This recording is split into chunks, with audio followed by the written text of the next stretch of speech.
ചില കഥാപാത്രങ്ങളെ ഇവിടെ നമുക്ക് പരിചയപ്പെടാം. ബേബു സുൽത്താൻ. ബഷീറിന്റെ പല കഥകളിലും അദ്ദേഹം തന്നെയാണ് മുഖ്യ കഥാപാത്രം. ആത്മാംശമുള്ള എഴുത്തിലൂടെ രചയിതാവ് എന്നതിനപ്പുറം കഥാപാത്രമായും ബഷീറിന്റെ സാന്നിധ്യം ലളിതസുന്ദരമായ പ്രയോഗങ്ങളിലൂടെ നമ്മൾ ആസ്വദിച്ചു.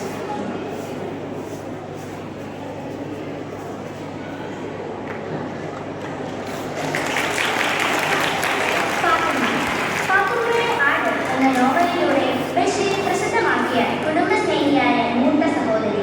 ബഷീറിനൊപ്പം മറ്റു കുടുംബാംഗങ്ങളും നിറഞ്ഞു നിൽക്കുന്ന നോവലാണ് പാത്തുമ്മയുടെ ആട്.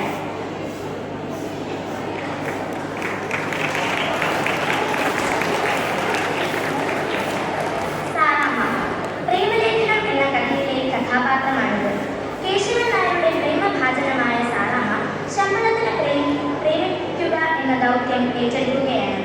ഭാവിയെക്കുറിച്ചുള്ള അവരുടെ ചർച്ചകൾ ഏറെ രസകരമായാണ് അവതരിപ്പിച്ചിരിക്കുന്നത്.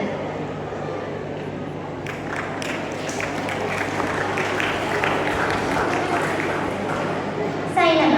മുച്ചീട്ടുകളിക്കാരന്റെ മകൾ എന്ന കൃതിയിലെ നായികാ കഥാപാത്രം. ഒറ്റക്കണ്ണൻ പോക്കറുടെ ഓമന മകളാണ് സ്ഥലത്തെ പ്രധാന സുന്ദരിയും സമർത്ഥയുമായ സൈനബ. മണ്ടൻ മുത്തപ്പയെ മുച്ചീട്ടുകളിൽ ജയിപ്പിച്ചത് സൈനബയുടെ ബുദ്ധിയാണ്. ബാലികാ സഖി എന്ന നോവലിലെ നായകൻ. ഒന്നും ചേർന്നാൽ ഇങ്ങനെ വലിയ ഒന്ന് എന്നാണ് ജീവിതാനുഭവങ്ങളിൽ നിന്ന് മജീദ് ഉത്തരം കണ്ടെത്തുന്നത്. വായനക്കാർ ഹൃദയത്തോട് ചേർത്ത് വയ്ക്കുന്ന കഥാപാത്രം